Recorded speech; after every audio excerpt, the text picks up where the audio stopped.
Creepshow. It's amazing that you bores and ghouls keep coming back for more. You're loyal to the gore. Well, that's good. Welcome to Now Playing's Creepshow retrospective series. You see that crap? All that horror crap? Things coming out of crates and eating people? Dead people coming back to life? People turning into weeds, for Christ's sake? Part of the Now Playing Stephen King movie series. One more morbid masterpiece. Hosted by Arnie. Lots of people are going to rejoice when I'm dead. Stuart. That kid don't know if it's night or day when he gets going. Yeah, he's very dedicated. And Jakob. My dad says he's a genius. Join us at NowPlayingPodcast.com each week for a new installment of this series, and keep coming back as we continue looking at all the movies based on the writings of Stephen King. Are you scared? Because you should be. And join Arnie at BooksAndNachos.com for in-depth reviews of all of Stephen King's books and short stories. I told you before, I didn't want you to read this crap. I never saw such rotten crap in my life. Where do you get this shit? Who sells it to you? These podcasts contain detailed plot spoilers and harsh language. Meteor ship! Listener discretion is advised. Are you afraid, Jerry? No. Well, then let's go.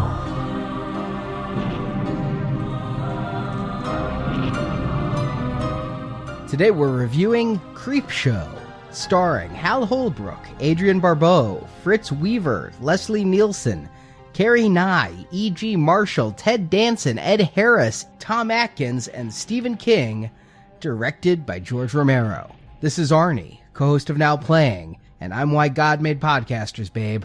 I'm why God made podcasters. The word in L.A. Did you just sing that? No, I talked like that kid. Oh, okay. That really threw me. He has a speech impediment. Daddy, why are you taking my comic? And this is your knight in shining corduroy, Jakob. And now we're back to Horror King, what people think of as King.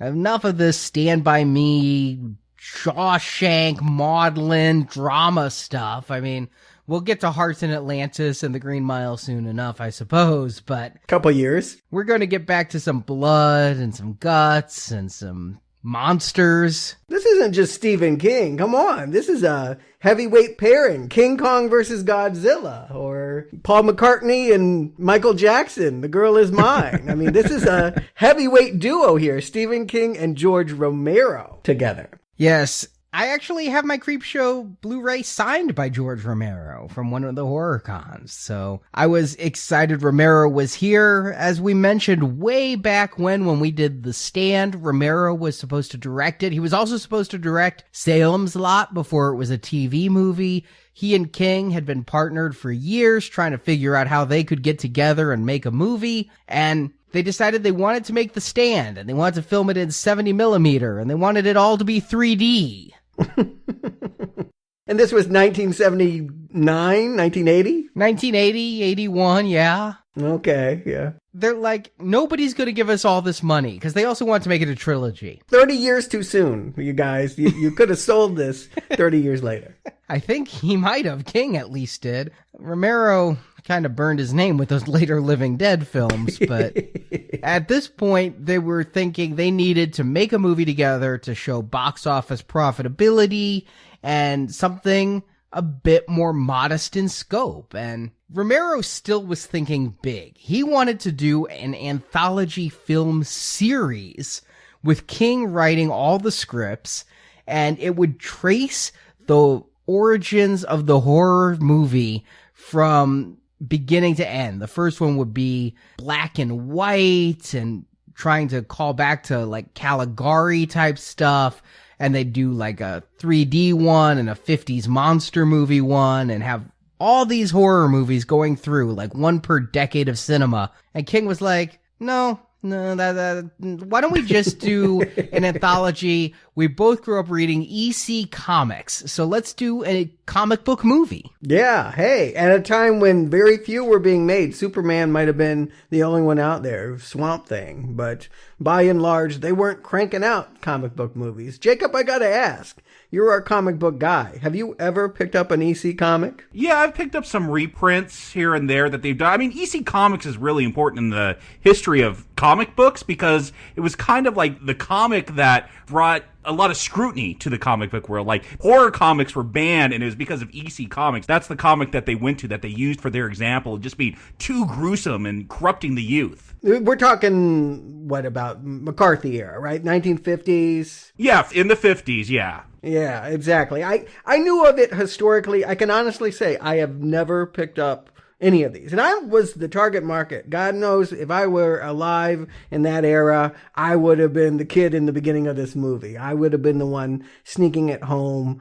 You know, I grew up in the 80s, so what did I have? I had late night cable horror movies, and I had dial-a-horror 900 numbers, and that was how I got my fix. That was how I rebelled against my parents. But yeah, I never saw a horror comic, and I didn't even know they reprinted these. Oh yeah, now they sell them in really expensive archival editions. That's the only way to really get them now. Yeah, I read some reprints of these in the 80s and 90s, and EC is like the epitome of it, but even Marvel back in the 50s and early 60s had some of these comics that were these just random anthologies of horror stories and sci-fi stories that were all predicated on irony. You know, there was all about the twist ending. M. Night Shyamalan would have loved them. There's definitely a formula, and you'll see that here. I mean, I think this is actually a pretty faithful adaptation of those old EC comic stories. Yeah, I thought they were always fun, though. I thought that they went a little bit more risque, you know, not with nudity, but with gore and just more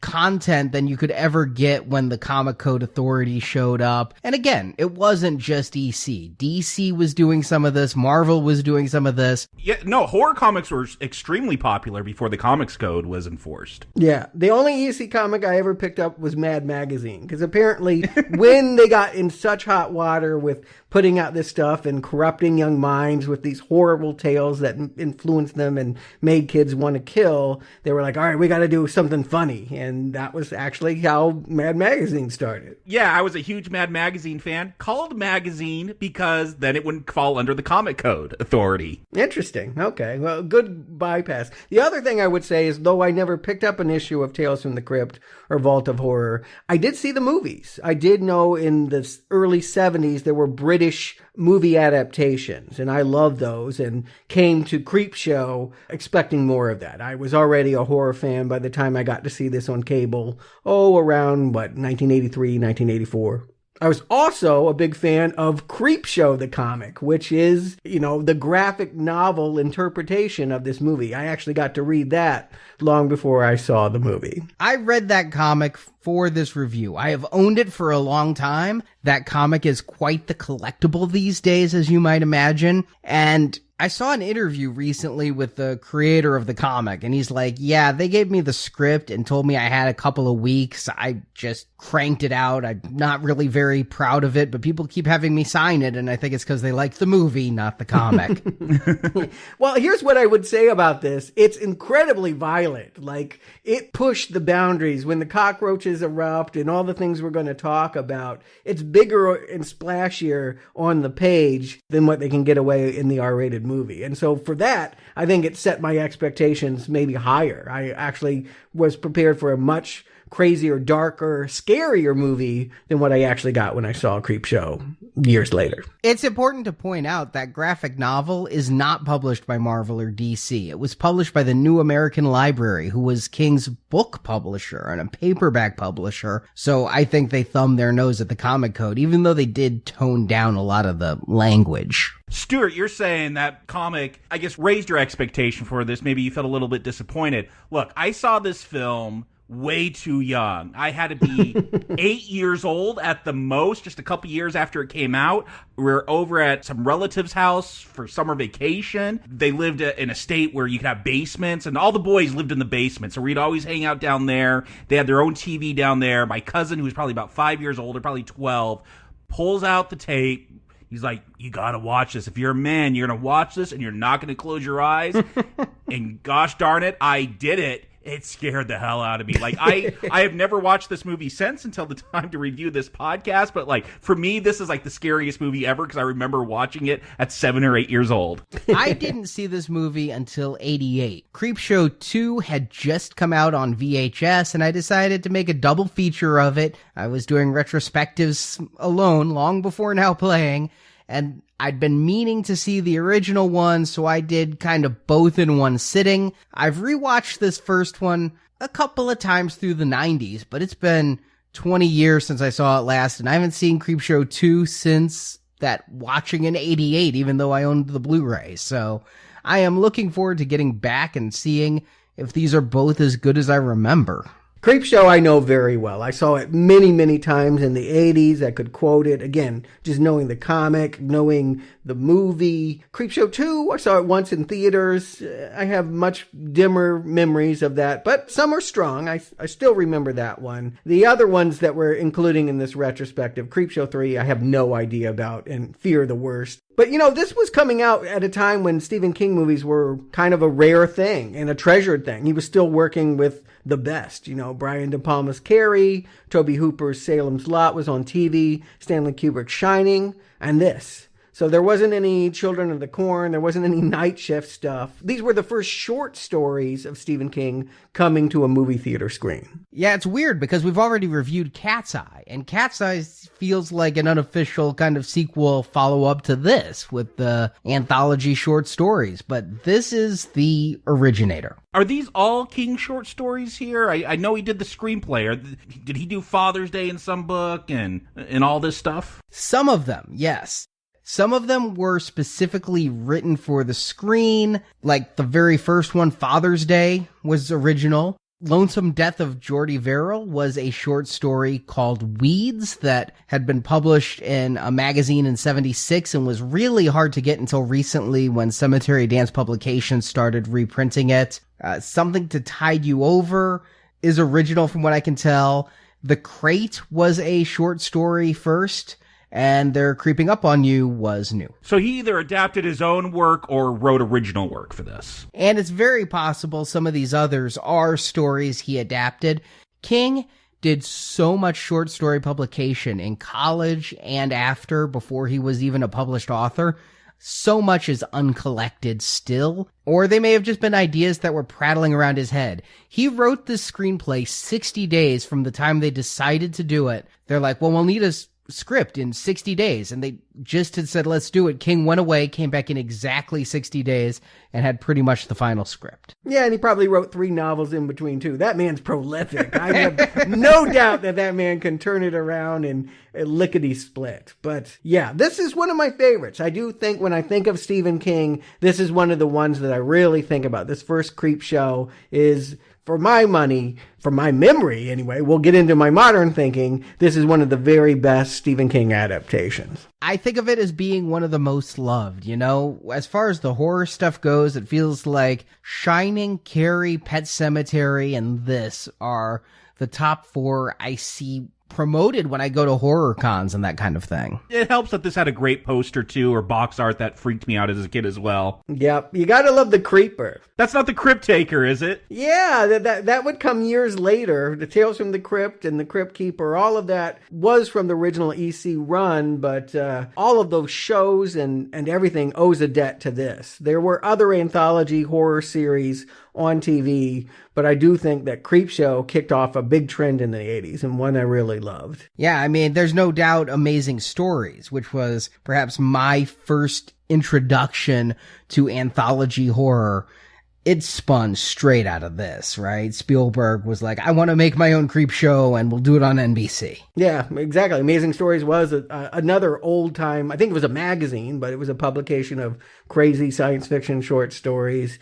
Absolutely. This is a very influential movie. Not a huge hit, but I think a modest success and definitely leaves a long shadow. Now, I also, in prepping for this, just picked up. This is a brand new release disc. Just came out a few weeks ago. It's called Just Desserts, The Making of Creepshow. And I was excited. You know, it's so often that this stuff comes out after we do the show, or we've even had to reschedule some shows, some recordings because of things like this. Shocker did that to us. We recorded an entire show and then they came out with the Blu-ray with commentary. So I got to get this disc, and I thought it was going to be one of those fan-made documentaries like Never Sleep Again, the Nightmare on Elm Street one, or Crystal Lake Memories. No, I had to pay full Blu-ray price just for the bonus features from the UK DVD release. What? That's all it is? Yeah, here's the great thing. This is a 90-minute documentary that was a bonus feature made for the UK DVD, but then it has 2 audio commentaries over the documentary. And one of them is the maker of the documentary telling about the making of the documentary. Wow. This is too much Inception for me. Documentary on the documentary. Yeah, what the behind-the-scenes guy thinks of what he's doing. Boy, that's great. I listened to that commentary, and I was angry. I was white-knuckling. But while I was driving the car listening, because I'm like, you better tell me some Creepshow shit, because if all you tell me is how you met with this actor and then met with that actor, I'm going to be pissed. Well, that's pretty much all he said, but it was kind of interesting. He talked for a good 40 minutes about how this came to be, which may be too long, but what it was he worked for Anchor Bay and wanted to get in doing their bonus features, but they had plenty of people. So he started his own company and he became friends. He actually was on the set of Land of the Dead. So he was friends with Romero, and he worked up a pitch for Warner Brothers to do this for their upcoming release of the movie. And Warner Brothers looked at it and said, we have our own people. We don't need you. We have no desire to do this, and shat out that movie on a very bare bones release. But overseas, distribution for this was owned by Fox. So he took his proposal, sent it over to Fox UK. They're like, absolutely, delayed the release of their DVD for a year and gave him a very small amount of money to do this. Well, because of the small amount of money, he retained all non-UK distribution rights for this, so he could sell it again later. He put a Kickstarter together and now has released his bonus features as its own movie. Okay. Well, I'm glad that you watched it. I mean, I like Creepshow, but I don't know if I like it that much to shell out for an entirely separate disc that just talks about who he could rustle up 20 years later to talk about how it was made. The absolute worst part is, and I was so pissed, because I didn't realize what I was watching until I listened to the commentary. Well, I'm not going to listen to the commentary till I watch the movie, right? So I'm watching this documentary, and I'm like, you motherfucker. How did you charge me $20 for a documentary about Creepshow and you didn't get King? You didn't even get archive footage of King. You got people talking about King. There's no King in this movie. Well, when I listened to his commentary, I now understood this was just a DVD bonus feature. He tried to get King. Romero tried to get King. King's like, I don't want to be associated with this. It might be due to his acting that we're going to talk about later. But they just couldn't get him. And yeah, at least it brings some of the bonus features to the States. It did then make me have to buy that UK DVD anyway, though, because apparently he didn't get worldwide distribution rights to the movie commentary that he moderated with Savini and Romero. So there you go. I believe I got my just desserts with this thing. Sounds delicious. Arnie, are we going to do a plot summary, or how do you want to do this? There are 5-6 different stories. Yeah, and I've got a summary here that's all of them, and we'll just kind of knock it out, and then we can go through each story after. Sounds good. Take it away. So Creepshow is an anthology. We've got 5 short stories, and it's bookended by a very short 6th story. And the movie opens with a young boy named Billy, yelled at by his father Stan, played by Tom Atkins.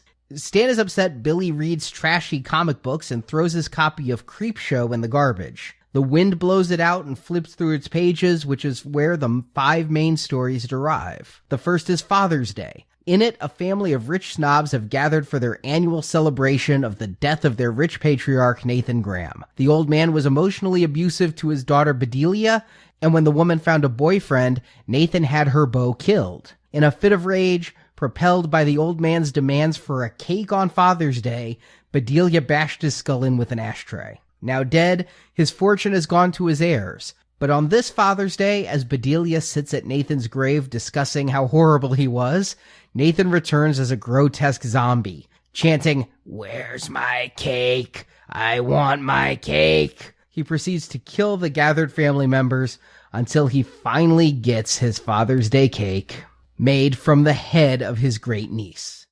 Then in the second story, The Lonesome Death of Geordie Verrell, Stephen King plays the titular Geordie. When a meteor crashes in Geordie's farm, he thinks it'll bring him riches, but touching the rock infects the man. Soon his body starts to sprout green growth all over. He is becoming a plant. Eventually he is completely covered in the green stuff, which is also growing outside due to the meteor, so Geordie Plant gets his shotgun and blows off his own head. The third tale, Something to Tide You Over, stars Leslie Nielsen as Richard Vickers. It's a real knee slapper. A lot of slapstick in this one. But don't call him Shirley. He's a wealthy man cuckolded by his wife Becky with the good hair. So Richard takes his revenge. At gunpoint, he forces Becky's lover Harry, played by Ted Danson, to the beach. There, Richard buries the man up to his neck in the sand and lets the tide roll in. On a video feed, Harry can see the same was done to Becky as she drowns underneath the oncoming waves. Richard returns back home, but he's followed by the zombie forms of Becky and Harry. They get their revenge, taking Richard to the beach and burying him up to his neck. As the tide rolls in, Richard yells he can hold his breath for a long time. The fourth story is The Crate, starring Hal Holbrook as a college professor, Henry Northup, henpecked husband to drunk, abrasive wife Billy, played by Adrienne Barbeau. During a faculty party, Henry's friend and coworker Dexter Stanley gets a call. A janitor found a strange crate in a campus building. It's dated 1834 and from an Arctic expedition. Dexter arrives and he and the janitor open the crate, releasing a furry, fanged beast. It kills and eats the janitor, as well as a grad student who was also in the building. Not sure what to do, Dexter goes to his friend Henry. Henry drugs his friend with sleeping pills and then leaves a note for his wife Billy, saying Dexter assaulted a woman on campus and he needs Billy to come help clean it up. Billy takes the bait, and in the building, Henry feeds his wife to the monster.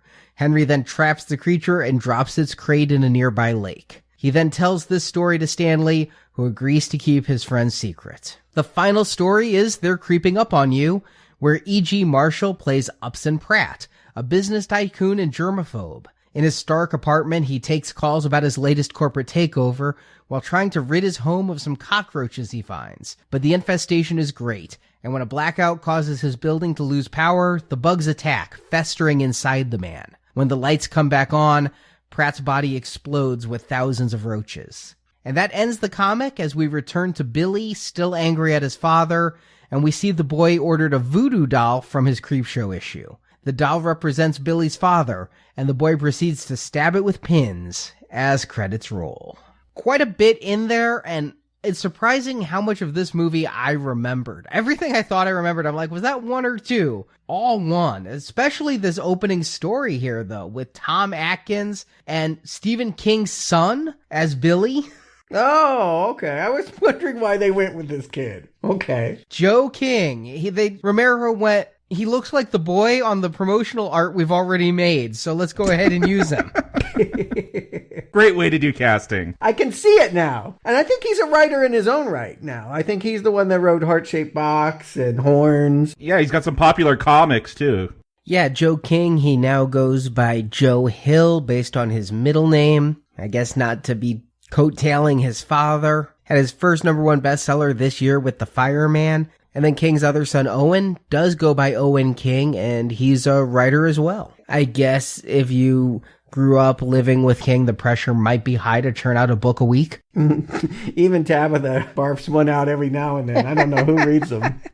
So is this Halloween night? There's a pumpkin. I know it's Tom Atkins, so maybe it's just a Halloween, the movie reference. But I do take it as like, I don't know, there's no trick-or-treating, but there's that jack-o'-lantern in the window. This movie came out in November of '82. Halloween would have still been on the mind. I think everybody tries to get their horror film out in September or October, So I took this. If you got a jack-o'-lantern in the window, maybe you're really lazy with decorations, but it's probably Halloween-ish. Yeah, and I mean, Halloween was on people's mind. John Carpenter. Halloween 3 was on people's minds because Tom Atkins had just been fighting the Irish in Stonehenge and whatever just a couple weeks before this movie came out. So he was already out there promoting that film. I think it's the one that I still associate him the most with.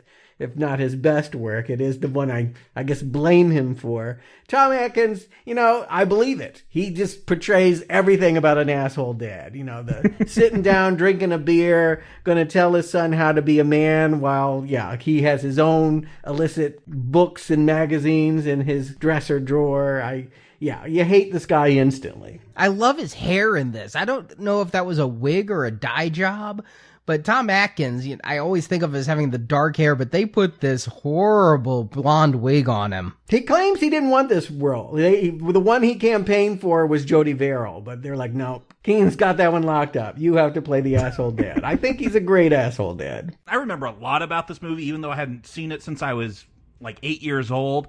I remember how just nasty and dirty feeling this movie feels as a whole. Like, there's not a whole lot of good people, and you get that right away with his father. I mean, I remember the ending of this film so vividly, just like it made me sick to my stomach, like as a kid. But yeah, you get that right away. There's not really any good people in this movie, and you see that with the father here. And if I can take a moment to enjoy the toy porn on Billy's shelf, though, we get a close-up of his shelf, and it's filled with monsters. There's a couple Godzillas and things. But my God, it's that classic Godzilla that stood like 18 inches tall and the flame came out of its mouth. That thing goes for like $400 these days. And he had the Mego Hulk, and I'm not talking the common 6-inch one. He had the 10-inch collector's edition Hulk. So that dad may have been an asshole, but he was setting his son up.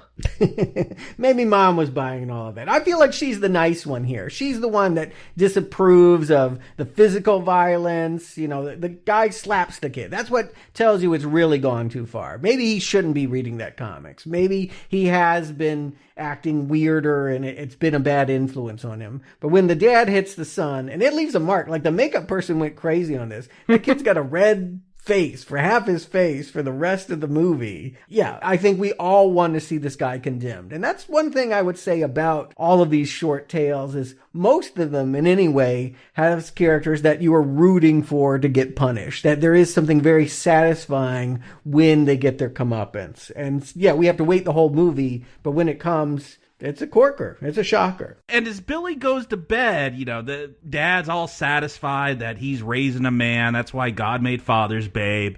We see, I don't know what to call this thing. I call it the Crypt Keeper. Is there some name for this skeleton ghost thing hanging outside the window? Just staring at Billy as he smiles back at him? I think the way it works is that you name it after whatever the comic is. That Tales from the Crypt had the Crypt Keeper, Vault of Horror had the Vault Keeper.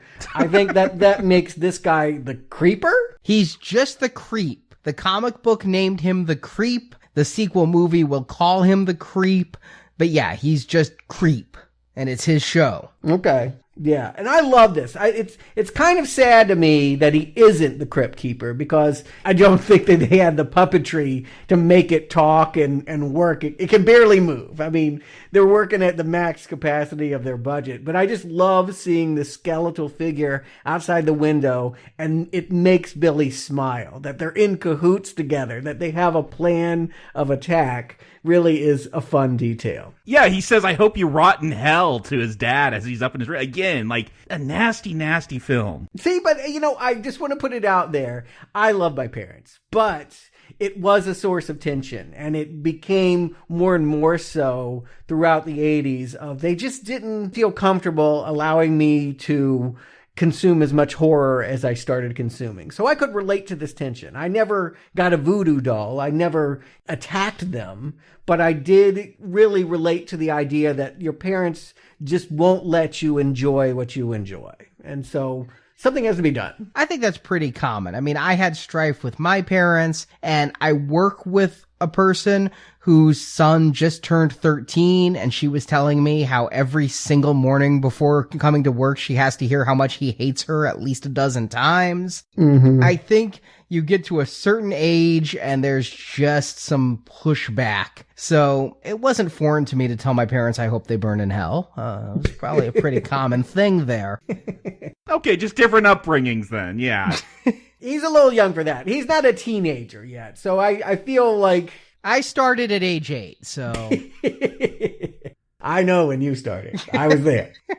But this creep outside the window there, a couple things. It goes to a cartoon. Tom Savini was disappointed by that because, first of all, this is a real human skeleton. This is not a puppet. Like real? Like they dug up a body and used real bones?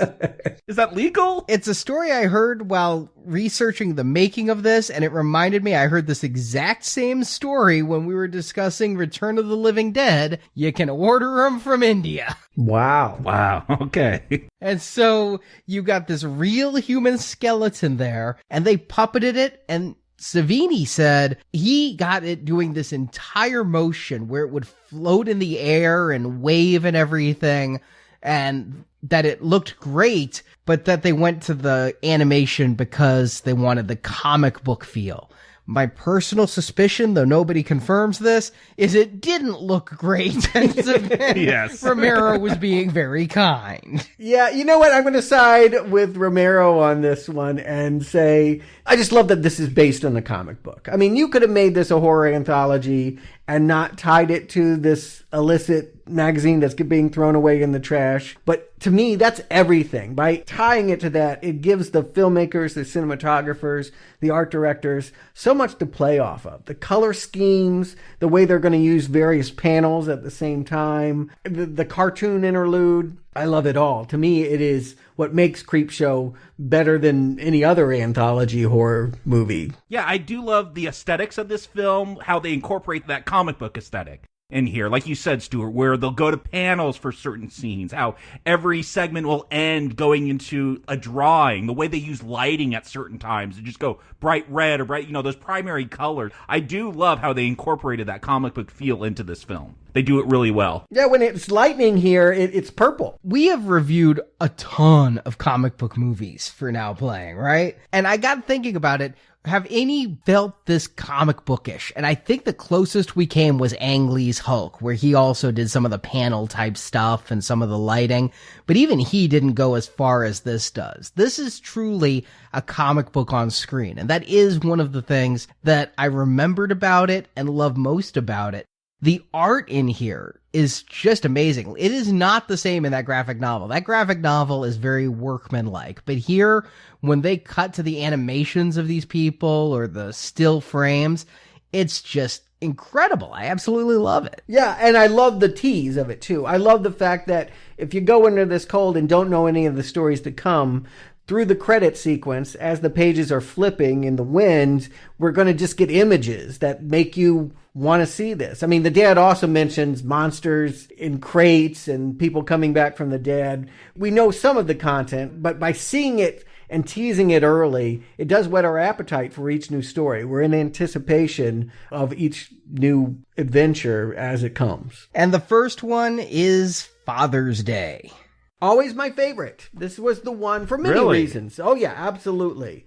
Without a doubt, this was the one I loved the most. Partly because it is the one coming first. It has the advantage of being the one that sets the tone for all the others. And I feel like a lot of the other ones have a similar kind of payoff. There's a lot of coming back from the dead in this movie. By coming out of the gate first, it also catches Romero at his strength, right? I mean, Romero doing a zombie story, crawling out of the grave. This is his wheelhouse. Yeah, I'll agree that I think probably the best effects are with this one, with that zombie coming out of the grave and walking around. It's as good as anything he would do. Well, probably a better looking zombie than, even though I love Dawn of the Dead, those were just people painted blue. This is a great looking zombie here. I'm going to come out and say this is my least favorite of this movie, I think. I do agree with you, though. The zombie effect is tremendous, but this is one of the longer shorts in this movie, and it's got a very simple premise stretched out just a bit too long. Well, to each their own. I also think it's helped by this one having some of the better acting performances. I mean, it's big, it's grandiose, but I really dig Bedelia here. Vivica Lindfors is both touching and crazy when she's introduced as the wild aunt who's coming to a graveside. We don't really know what she's about to do. She's swerving all over the road. And in between, we're getting the backstory being told by her Aunt Sylvia and the grandkids. And this family relation is very confusing because she is the great aunt of two of the kids there, Richard and Cass just brought her new husband, Hank, to the party. And so I'm like, okay, exactly how is Sylvia related to Bedelia? How is Sylvia related to Richard and Cass? I never quite got that together. But I get that they're just a nasty extended family who are held together by the money of this dead man. Yeah, and that's what I like about this, even though, I don't know if I totally understand all the relationships. I get they're related. And I agree, Arnie, that this one might go on a little bit long. It goes long in the wrong parts. I want to see more killing. But I do love, again, this unredeemable family. Like, I do feel with horror, you want to a lot of times root for people to die, and so to make them as nasty as possible. This is stereotypical and cliche, the rich family, but it works really well. And yet I do feel for Bedelia. I would say out of all of the stories, she's the one, and some of it's the performance. When she's at the graveside drinking and talking, I mean, I think it wasn't until this viewing, I've seen this movie many times, but I finally realized this was a sexual molestation. The inference of cake. I'm going to get my cake. This dad took sexual advantage of her. It should have been pie, right? Yeah, I mean, but it's the same thing. Yeah, no, they do call out there was a Freudian relationship between the two. Yes, it's clear now. But was it physical or was it merely lust? I kind of got that he just lusted after her, and I honestly believed he wanted cake. I really, they were making a cake.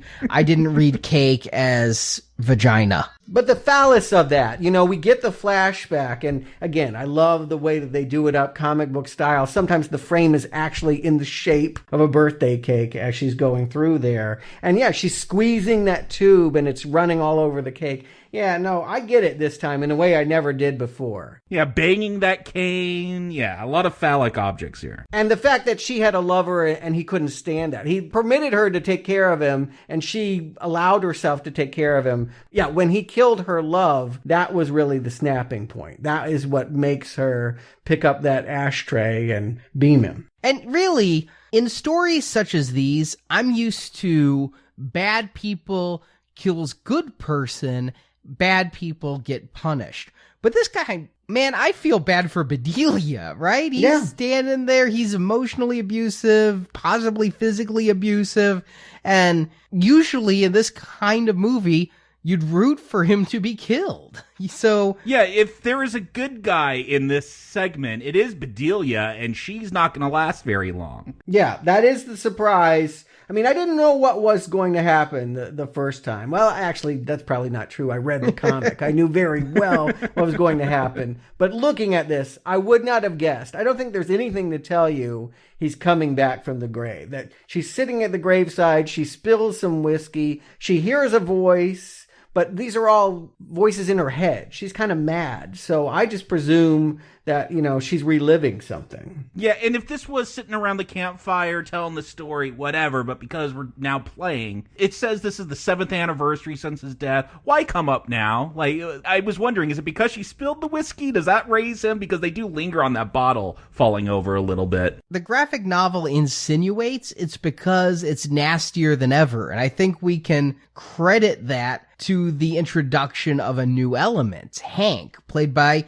Ed Harris in an early role here. With hair. Barely, but yes. But also amazing dance moves that man has. Who would have thought it? I mean, he's just doing like the robot and all this stuff. Yeah, I like these people. I hear you guys saying that they're not sympathetic because, they're a snooty rich family, but they're survivors too. They're survivors of a terrible patriarch. So this is the outlier of Creepshow in that it is a story where the ending doesn't give us what we're rooting for. It's actually sad that they're going to be picked off by the person that deserved to be killed. That he gets his cake means that we get a sad ending. But You've got Sylvia there calling Cass a hog. I mean, these are nasty people. They're not just nasty because they're rich and this is the 80s. They're mean, they're backbiting. They're not just survivors, they're vultures. Yeah, I mean, I get that. And I also think another reason he might have come back with the hooch and all that, it was mentioned that he was a bootlegger. So maybe getting a taste of that, raised him from the dead. Jacob, you're onto something. There's no real reason why he comes back from the dead at this point now, but I'm glad he does because, yeah, it's exciting. And yeah, when he comes out, man, and he gets on top of Bedelia, yeah, again, that I can't escape the reading now that it was sexual violence. I will add one other thing, though, to your point, Jacob. I thought about this while watching. None of these stories have a why. No, I know. We're going to keep asking.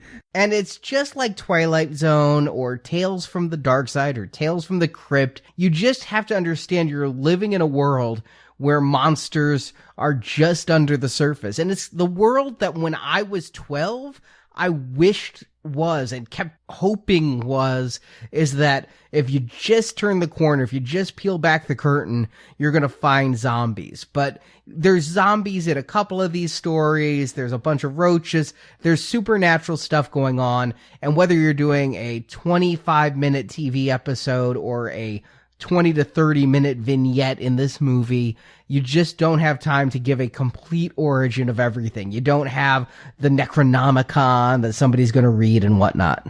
And I don't even need that. I don't need to know why they're zombies. I was just wondering why the 7th anniversary? Why pick now? Maybe because, yeah, there's Hank. Maybe there's more people to kill. And I wish there was more killing in this one. We'll see him choke out Bedelia. I do like Hank. Like, Hank goes looking for Bedelia because they all want to eat. And they're waiting for her to come in from the cemetery. And, you know, he trips and falls into that grave and the headstone falls on him. Telepathically. It's weird. It's like the zombie is very far away. He doesn't push it. He's like just commands it to fall over. He's mystical. Yeah, no, I like it. Every time Hank moves, like that headstone like moves a little further towards the edge to fall on him. I don't need an explanation why it's magically moving. I'm here for the kills. I feel like after Hank, though, we'll see some bloody footprints, but that's about it. Oh no, we get the great head twist on Sylvia. I thought that was my favorite kill that was done. In the kitchen there, Sylvia comes in, finds the cook has been killed. So he's not just here to kill his family,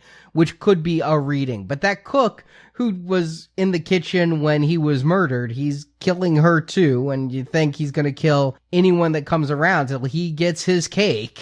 Here's the other why I'm wondering. Zombie Dad finally gets his cake. Why is it not Bedelia's head? Why is it Sylvia's head covered in frosting and candles? She was there at the time. It's mentioned that she helped Bedelia cover up the crime. So she's just as much a reason he didn't get the cake, I guess. Well, no, Bedelia is the reason he didn't get the cake. But she killed him, yeah. Yeah, you're right. Perhaps you could have structured this to have greater ironies, and certainly we wouldn't have minded seeing these grandkids, the least sympathetic characters. Yeah, Richard and Cass. Getting a little kill scene as well, but, you know, it doesn't need to be protracted either. I think it's just enough. We know they're going to get killed. You know, it fades back to comic, and I know the next panel, if they drew it, would involve him opening his presents, you know, ripping them apart. It's the end of them. Yeah, the graphic novel says something about he blew out his candles and then he blew out his niece and nephew. Yeah, exactly. That's my one criticism for this segment is I feel like once you get into the horror stuff, it goes by really fast. There's a long setup and then a quick payoff. I would have liked more zombie killing. I agree. I would have liked more horror. Like, kill Bedelia early and have the zombie be around to up the suspense when Hank goes out and when other people are looking. It's also rushed, but to just draw it out and have like one death and, you know, finding the body and a little bit more fear. I've seen it done in so many Friday the 13th and Halloween films. They could have done it here in Microcosm. I think this is the most successful one. Again, I liked the backstory stuff. I think you needed the build up to all of this. And once the zombie gets going, you know, I think for me, it's the voice work and the sound effects, his gurgle, the way that he speaks and the splats when he's doing his stuff. I don't know. I think he's fearsome. I like this start to finish. To me, it's the most successful chapter. I'll agree with you. he's the most successful monster. How's that? I love his look. I was watching it. I'm like, wow, that's better than anything they'd done in any of the Living Dead films. Yeah, exactly. You wish he could appear in Day of the Dead. Yeah, I kind of got that bub feeling off of him. But this leads to the second story. And all right, let's just get it out of the way. Okay, Arnie, you said that first one was the worst one. Come on. Yeah, it's worse than this? This is the low point for me. Oh, yeah. All right. Now, there's a little bit. The second one, The Lonesome Death of Jordy Verrill. And Stephen King. I have heard two conflicting stories as to why he's starring. I want to know who cast him here. Yeah, I want to know. According to King himself, he had done a cameo in Romero's Night Riders, and Romero said he really wanted King to play this part. And King was nervous. He's like, I'm a writer, not an actor. He's right there. And Romero just told him, keep doing it. But yeah, when you hear Tom Atkins' story, what you hear is him saying that Romero told him, King really wants to play this part, so how about you play the dad? So there's two different stories here. But yes, when I first saw this in 88, I was just appalled. Stephen King as this not quite mentally addled Geordie, he is over the top, and it annoyed the hell out of me. And I know that's where you two are coming in, right? That's where I'm coming. I mean, if this stuff was funny, if there were good jokes or good humor, I could go with it. It's just, oof. I think that is the joke, is Stephen King acting mentally challenged. Well, I mentioned King wouldn't take part in any of the behind-the-scenes stuff, and according to Romero on the commentary, King holds a bit of a grudge over this part because he says Romero told him to play it this big, and I guess he's really embarrassed by this segment. He should be. No, come on. It's not that bad. It is that bad. Oh, it is. Yeah. I mean, I don't know how you console him. It's the world can see it's that bad. But hey, you know what? He never claimed to be an actor. So yeah, this is on Romero. Look, if it was during his cocaine phase, I'm sure that's just a normal Tuesday for him. Oh, Savini had a funny story. He said, it's absolutely no wonder Stephen King got hit by a car because in the middle of making this, King disappeared. Savini had to go get some supplies, saw Stephen King walking down the middle of a 4-lane highway, reading a book and drinking straight from a bottle of Dom Perignon. Jeez. But no, Romero says this is exactly how it needed to be played, but I guess that's why King is distancing himself from this. The two would work together again with The Dark Half. We'll get to that a couple years from now, but Romero would direct a King story again, plus work on the next couple anthologies. But yeah, this is, I guess, King's cross to bear. Here's the thing. I'm from the South. I've had to deal with a lot of Rube stereotypes over time. I just hated Hee Haw at this time. I mean, I couldn't even watch that show. You know, people would pop out of the cornfield like, hello. I'd be like, ugh. That's why I didn't like this segment then, I just didn't like this character. And I had no feeling about him being turned or not. And, you know, Stephen King going big, it's the only thing he could do, right? He can't give us a nuanced performance. And I think this one is supposed to be funnier. So bigger is better in comedy. That's where I have come down on this, is this entire segment is so wacky and so over the top. And I don't know if they did the music to match his performance or if this was just the entire tone from the beginning. But they've got like boring sounds in the soundtrack and things going on. And so I have come to really appreciate his performance as being a fit. Because it's as bad as everything else in this segment? The very first time I saw this, even though King is bad, this is the story that haunted me. Oh my God. A guy just touches a meteor and plants start growing out of him and itching and hurting. And yeah, he may be a dumb bumpkin, but it is a sad and lonely death that is pretty tragic. And the way it is in the short story, that weed is actually an alien life form. It's a kind of like a Little Shop of Horrors type thing where it's from space and it's going to eat meat. It's going to eat humans, and Jordy barely is able to kill himself, but they're still spreading towards the town. Here, there's something implied. We see the weeds growing in the grass and spreading, but it could just be a horrible predatory plant, not necessarily an alien life form. But I was haunted by his death. No, it's clearly an alien. It came from the comet, so it has to be an extraterrestrial. I mean... It could just be an extraterrestrial plant. I didn't take it as a life form. You know, when I first saw this, my first thinking was the Blob, right? You know, that was how the Blob got here, and that was what this was a riff of. I also thought about the red vines in the War of the Worlds. I don't think I knew War of the Worlds when I saw this, but since that time, I've come to know more of the work of H.P. Lovecraft.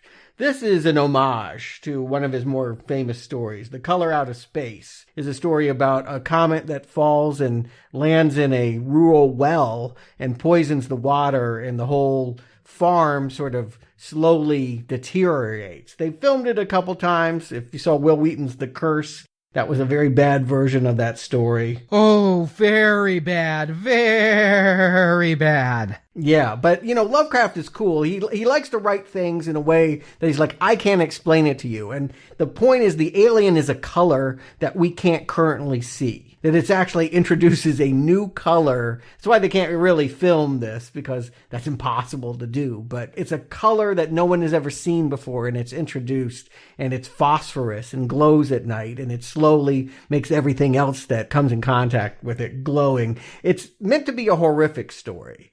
And I think Weeds, it's not as comedic as this. I'll say that much. The original short story has kind of a parody of the Lovecraft story, but I feel like this is even more of an extrapolation, an even more grandiose slapstick comedy. Watch this hick be destroyed. I feel like, yeah, as Arnie said, this is to be thought of as a comedy. The one other thing impression I had about the short story was, it felt like a Vietnam kind of thing, like that part of the grass growing on everything and all. There was a lot of references to America and the war and all that, and it would have been written, I think, at the time when that war was still going on. It feels like the war coming home. Yeah, it was shortly after the war, 76, and there were some references to 4th of July. King wrote about the war a lot, but if you look at his writing at that time, go back to some of my Night Shift short stories, he was aping Lovecraft and Poe considerably. So now that you've told me about that story, I will definitely have to check that out before getting to the books and nachos on this. And here, because we've done this out of order, we may not pay attention, but this is taking place in Castle Rock, the first time Castle Rock is appearing on film. Oh, I must have... Was there a sign, or is that just behind the scenes? No, there was a sign. Okay, I missed that. So this is the first Castle Rock, Maine, in cinema. Yeah, even though it was filmed in New Jersey.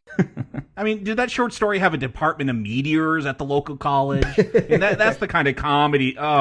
It did. It had him thinking that he could sell this to the university. It wasn't Department of Meteors, but he thought he could get no less than $25 from the university for it. And so it did have that thought, and it did have him afraid of doctors, afraid of amputation, and honestly afraid of doctors' bills. And so it does go into these things, but not as broad. The thing that gets me with this story, and what I think's really effective, is it starts so broad that it's disarming, right? It's like, oh my God, what have you got here? And you see the doctor and the Department of Meteors, and everything's played by the same actor. I mean, you've got Stephen King, but the only other actor in this is Bingo O'Malley. And he's in the Department of Meteors. He's the doctor. Is he the dad? He is the dad, too. Okay. And so what he's seeing is his father in all of these roles. His father who died a few years ago. It's who he thinks of as every authority figure. And once the father shows up, you know, obviously his subconscious, some part of his rational brain trying to get through to him, don't get in the water. The plant's going to grow in the water. This becomes a tragedy. It went from comedy to tragedy. And that, I think, makes it even more impactful for me. Is that the whole point the father shows up? Because I'm like, oh, you get in the water, that's going to make the plant grow. But this Geordie is so stupid. I don't know where the pathos is when he's talking to his dead dad in the mirror. I don't get any of that tragedy. It's clearly coming from just the makeup effects. If you're not horrified at the idea of grass growing out of your dick, then, I mean, I don't think you're going to feel for it because of King's nuanced performance. It would be awesome to be Swamp Thing.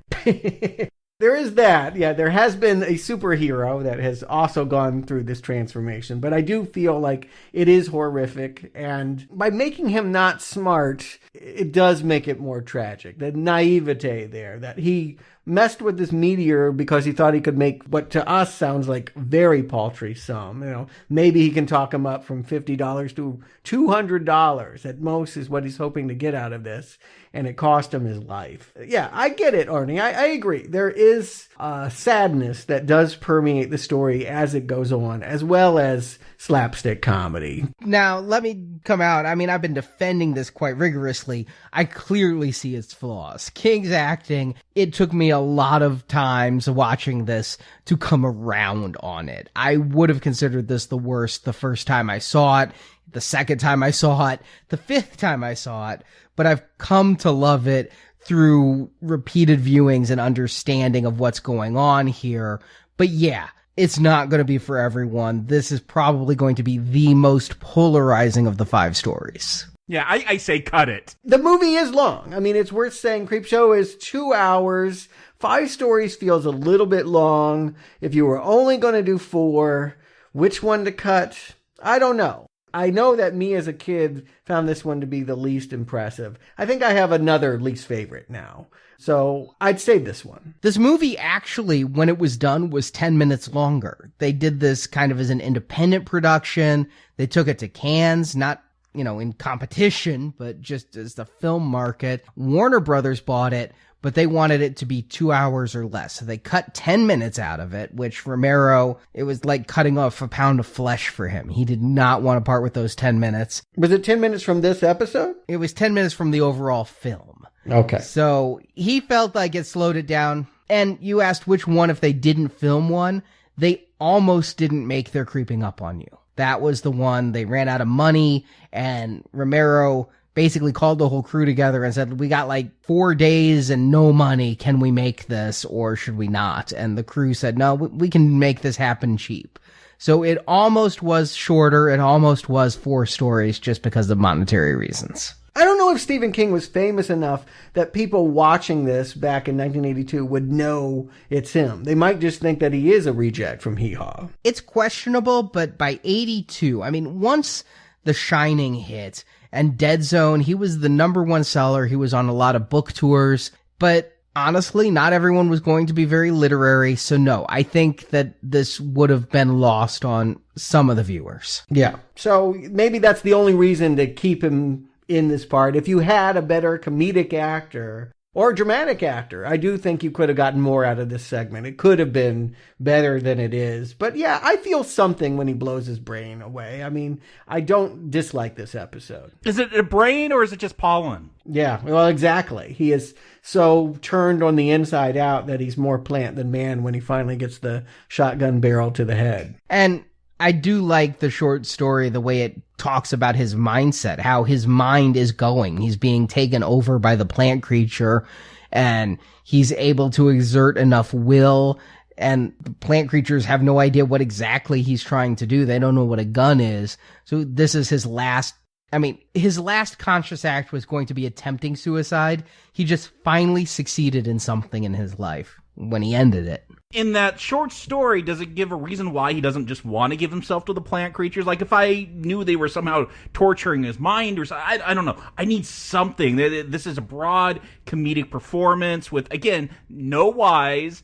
So I'm just supposed to buy that he wants to shoot himself. Body horror. The idea that your body is going to go through such a transformation is the reason why you don't want it to happen. Which it's already gone through, though. He should have got on that earlier. Yeah, I mean, but to me, that is why you would reject this. I developed a phobia from this. I will say the lasting effect of this episode was that I was from the South and would routinely go back to Atlanta, Georgia and South Carolina for family visits. I was deathly afraid of kudzu. I don't know if you know about this plant, but it grows over everything there. And I was afraid like it would be a similar kind of like, oh my God, I hope I don't touch kudzu.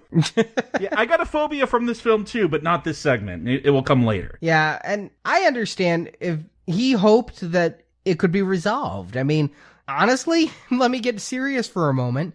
Think about people with horrible cancer. You take the chemo, you take the radiation, you do all of these things that make you throw up, make you weak, make your hair fall out. You fight and you fight, hoping you're going to live. And eventually you reach a point where you realize there's no hope, and that's where you move to Oregon and take your own life. You can do that in California now as well if you have a terminal disease, so... Good to know. I have 2 options. Yes. God. But here's the problem with that. Again, I never see him take a weed whacker to himself. I never see him trying to fight. He just sits around and makes, when you can see his face, just goofy faces. I don't get any kind of dramatic performance out of this one. I feel like you want the movie done by Bruce Campbell or something, and I get that. That might have been more fun, Sam Raimi, Bruce Campbell style, but I accept it for what it is, and it's short. It passes by quickly. I don't think it belabors its mistakes, so in that respect, it sort of rolls off me. And after the story, we do get a little cartoon segment where we see that comic book flying by. Now, because I know how this movie ends, I caught it this time, but you see the gag. There's always those gags you could buy in old comic books. The x-ray glasses. You do see an ad for that voodoo doll with the order form cut out as it blows by. Mm-hmm. It's true. Yeah, they're going to draw attention to it later when Tom Savini shows up as a garbage man. But yeah, here it is, just setting it up a little bit. Again, I love that about this movie. They've teased what is going to happen,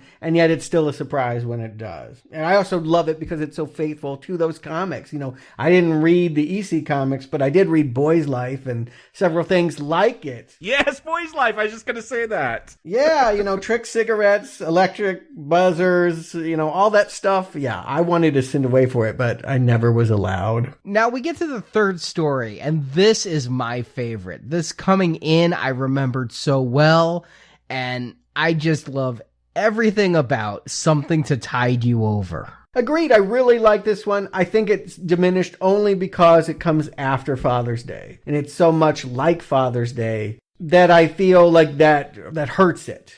You know, to have 2 stories about zombies coming back from the dead. But I do feel like this one is calibrated in a way that's more faithful to the irony of a short story. That we have a victim here, that Ted Danson is just sort of a nice adulterer, the nicest one we can imagine. He's with a woman who wants to leave her husband. She doesn't want his money. She doesn't want anything from him. They are in love and they just want to have a happy life together. And Richard Vickers, Leslie Nielsen just won't let that happen. Can I say Leslie Nielsen, you know, Airplane, Naked Gun, he plays a great villain. Like, I love his performance in this segment. And I agree, this is one of the top ones for me. Yeah, Leslie Nielsen, I knew primarily from the comedies that came later, but it was weird for me when I saw this. I saw this after Naked Gun came out, and it was very much in my mind. And of course, Airplane.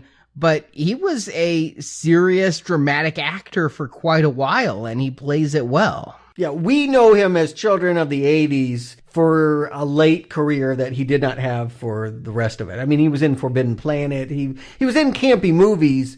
He might have honed his deadpan comedy style being in those stilted sci-fi movies of the 50s. But yeah, he was by and large a dramatic actor until the 80s. And so it wouldn't be weird to cast him in this way. And he's great. Yeah, he could have been a Bond villain. He's got a nice suave insanity to him. And that's what I have to wonder here. He comes to Ted Danson, Harry Wentworth, and he seems very cavalier. Like, you know, he's like, would rather focus on the TV set than listen to this guy explain why he's been cheating on him. I did think he was a TV repairman for a second because of that. He ends up saying that when it comes to the things that he possesses, he can be a little insane about it. Is this guy mentally unbalanced? Which is to say, is the thing that's going to happen to him after he murders these lovers something that takes place in his head? Or does it really happen? Given that this is Creepshow, I'd say it really happens. There's nothing in here to really suspect that he's anything other than psychopathic and obsessive. I mean, he's a collector. He's a videophile. He's got a huge VHS collection. He's recording his murders so that he can replay them later. And I think he's a little crazy in that way, but I don't think he's seeing things crazy. It would be different if he was accusing Harry of sleeping with Becky and Harry wasn't having the affair. You're right. That would be an extra twist. If indeed, if he was accusing him of things that aren't true, if he was seeing things that weren't there at the beginning of this, you could make a better case for what I'm implying. But you're right. It's Creepshow. You come back from the dead. Yeah, when Harry and Becky show up, I actually wish the segment ended earlier than that. I think it goes out stronger just seeing Richard as this, again, like Father's Day, this upper crust rich guy. You know he's rich because it's the 80s and he has multiple TVs stacked up next to each other because that's what you do when you're rich in the 80s. Just be a crazy rich guy that kills lovers. Like, I would have loved the reveal just to be like, he has this, we do see this collection of tapes, or that this was just something he did over and over and over, that he was just a psychopath. I just love the way he kills them, though. The fact that he brings out video cameras, and this is 1982. This was expensive equipment he's rolling out here. And the extension cords alone, oh my God. Bring it out to the beach, and he's filming Becky as the tide's coming in, and just the thought of being trapped in the sand and the water slowly rising up and drowning in that way. I mean, Ted Danson was really stupid for getting in that hole, but I would take the gunshot. I agree. This segment works really well as just like a snuff video because it is such a horrific torture device that he comes up with. Like, I don't need zombies after that. They end up copying it in Cat's Eye. I feel like that story, The Ledge, is very similar, where it's the guy is like, you've been cheating with my wife. It's the tennis instructor, and Robert Hayes has to go walk around the building. The difference between that one and this one is, I never believe that Ted Danson really has a chance here. He tells him he has a chance. He's like, if you hold your breath, if you keep your head, you can fight the tide. But the way that it films, when it first comes in, you see the bucket rolling out and him slapping the waves.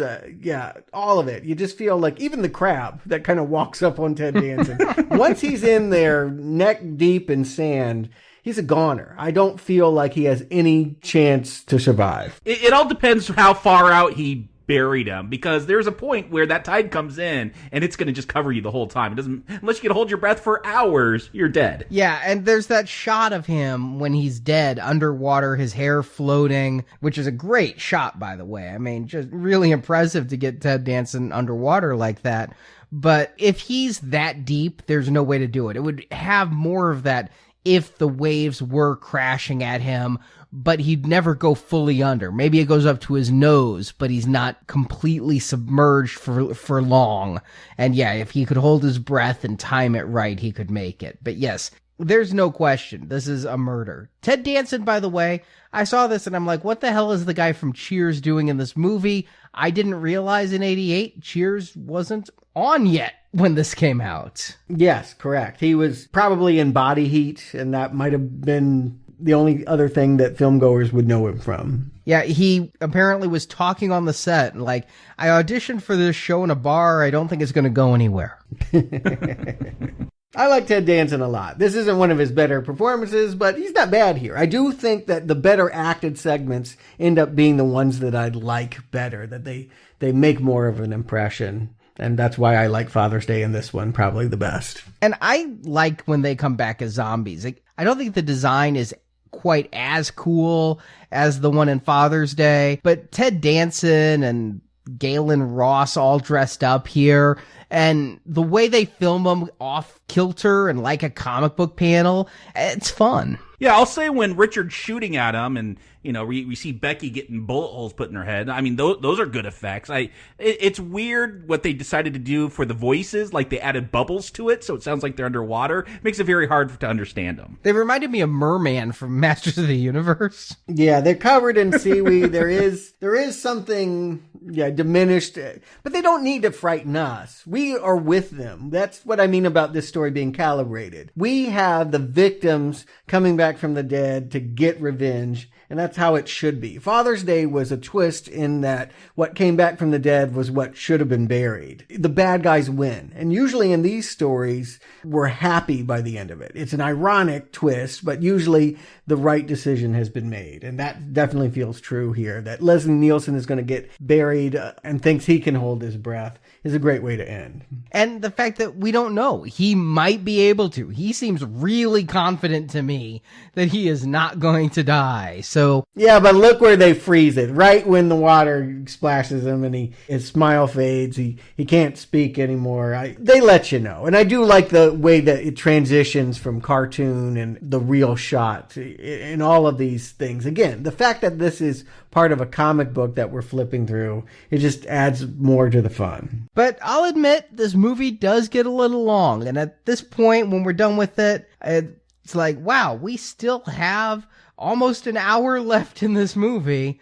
And I feel like we've had 3 meaty stories. Yeah, and most of that last hour is going to be the crate. This thing goes on a long time. I feel like this is the one. I don't know that I'd cut it from Creepshow, but I know I'd cut it down. I feel like all of these more or less can be trimmed somehow. Maybe not the lonesome death of Jordy Verrill, because that's already pretty trimmed. But yeah, I definitely, the crate, they could cut a lot out of this one. And I think a lot of the reason why it takes so long is that King felt the need to stick with the way that he told it in the short story. Oh, so this is one of his stories, so it has to match the book exactly. Okay. Well, not exactly. I read this short story, and this movie spends a lot more time setting up Billy as a drunken bitch than that story does. In that story, there's a couple lines. It's mostly told from the point of view of Dexter, the guy who's going to find the monster. And there's a couple of lines where Dexter's like, yeah, that Billy is a horrible shrew. But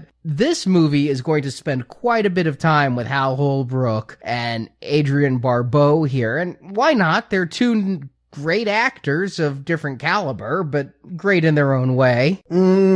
They're one great actor and then one... and then Adrienne Barbeau. Yes. Yeah, no, but I do like all the death fantasies that the husband has. Like, again, there's stuff in here that I do like, even though it does go on long. She grates on me, you know. But I do like when Henry, the husband, fantasizes about shooting her or whatnot. Well, what I mean about it following the short story is the structure of it. The fact that on the page, it made sense that we had a narrator telling us a story about a crate being found and then going beyond that to find the second narrator. But we don't need to structure the story this way. I do feel like that Henry could be the one to find this crate or be with the janitor when he's flipping his coin and finding that long lost in this old academic hall is Arctic expedition crate filled with a cooing something. Yeah, I don't know why they have to do those whole setup with the janitor. Yeah, get to it quicker. I agree. Yeah. Absolutely. There's too many characters. They have this other professor that comes in just for a kill. Grad student. Yeah. Okay. But I feel like there must be some way of streamlining this so that we get the point of it faster. All that we really want to enjoy is the irony that when a man discovers there's a monster, he doesn't freak out. He thinks of it as a way of killing the worst monster, the one that he's married to. There may be something I missed in this story, but he's going through a lot of trouble to kill his wife. Why not just divorce her? He doesn't want to give half his stuff up. Come on. The reason why a lot of people don't want to divorce. Plus, he can't deal with the confrontation. He can't deal with the idea of having a fight and saying, yeah, I want to leave you, and the fallout from that. But yeah, passive aggressive, let a crate monster eat her. Then he's not even guilty, right? He just sort of, let it happen. Yeah, this is a lot of setup, and I know it's because they want to have a couple different kills here. The other movies have actually been really streamlined in that there's not too many deaths. But this, kind of like Father's Day, they're setting up some dominoes so that we can have this monster who Tom Savini and his team named Fluffy, and I can't get that out of my head. Yeah, I saw that online, yes. So we want to see Fluffy get some kills in here, and it's going to be the janitor, and it's going to be this grad student, and just showing what Fluffy can do with the teeth and what Tom Savini can do with some makeup. I do like the janitor's death. Like, that's him and Dexter are opening up that crate, and, his arm gets bit, and then he just slowly gets chomped up and pulled into that box. I did like that death, but yeah, they got to do another one that they're going to take a really long time to slowly crawl under the stairs and look at it. It goes on for a while. I don't mind that goes on. I think the problem is that they show it too early. They show the monster and it doesn't look good, and that takes me out really fast. And I think it only looks worse as this goes on. You really realize this is just a puppet they're playing with. Yeah, he reminded me of Teak from those Ewok movies. Remember the second Ewok TV movie? Yes. Yeah, it could be Teak. But again, what was this? I think, again, this was another Lovecraft thing. He wrote a story at the Mountains of Madness about an Arctic expedition where they found monsters. I don't know that they were like this. This just looks like a guy in an ape suit. And this came out the same year as The Thing, another Arctic monster. Yeah. Yeah, was this before or after The Thing? Because that's what I was thinking of. After. Same summer, or a little bit after. But yeah, they're doing some kind of reference here too. It was to be mailed to Julia Carpenter. The monster of the story is Adrienne Barbeau, who is John Carpenter's wife. John Carpenter made The Thing. They must have known about that movie, right? There's a little in-jokes going on here. Well, Barbeau didn't want to do this role. John Carpenter talked her into it by saying, hey, George Romero's a genius and you need to go do his film. So I don't know if it went any further than that, but...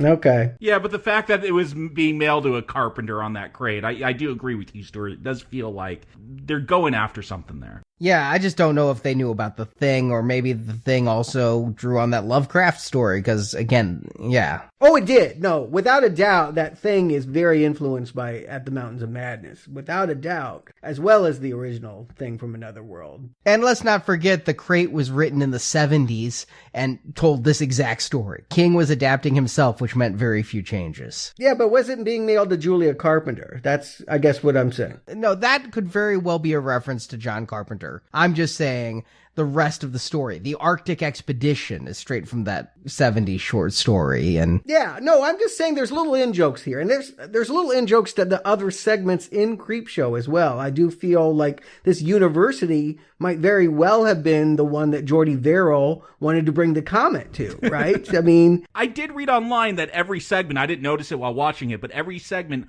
shows that ashtray. Yes. That was used to kill the father in Father's Day. Also, the grandfather clock that's in Father's Day appears at Hal Holbrook's house. Yeah, there was on this bonus features disc that I talked about, Just Desserts, they actually gave the minute marker of each ashtray appearance, because it's sometimes really hard to spot. But yeah, it's a thing that they've kept going through there. Yeah, I felt like this one is not a comedy per se. I mean, it's kind of darkly funny how it turns out, but I do feel like there's playful little referencing going on here, but not enough to justify the 30-minute length. This is by far the longest story in the movie, and it should not be. And the fact that, okay, I know early on that once this monster is revealed, okay, that's how we're going to get rid of the drunk wife. The fact that it just keeps going, and he's got to go throw it into the quarry, and we're going to get that final shot of Fluffy breaking out of the box. The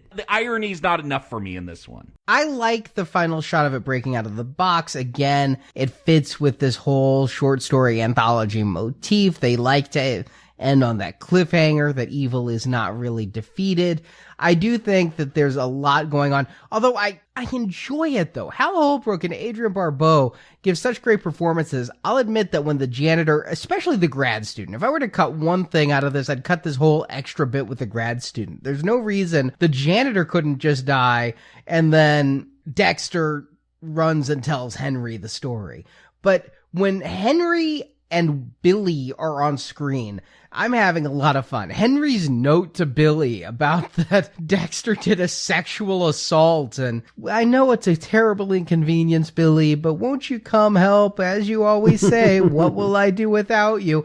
This stuff I'm really jiving to. Yeah, that's why this one works better for me than the Lonesome Death, the humor here, because it's so dark. I go with this black humor more than with the slapstick that King was trying to pull off. And I think this is what King is more comfortable writing. He worked at a university, and I think the politics of it, the idea that there's a dean that flirts with young co-eds, and, I actually think that he put himself and Tabitha in an early scene here. There's a Tabitha and Richard Raymond that pop up for no reason but to introduce characters, and it's where we first get to see that Billy is a gossip, that she really likes to talk about the other professors and their scandals. And let's not forget that at this time, nobody knew Stephen King was Richard Bachman, so Richard and Tabitha. Exactly. I feel like this story is of two minds. There's a story about an unhappy man married to a bitch of a wife who figures out a way to kill her, and that's the one that I like. But then there's this story of this monster in a crate, and I don't like the look of this monster. I don't know where it comes from. I don't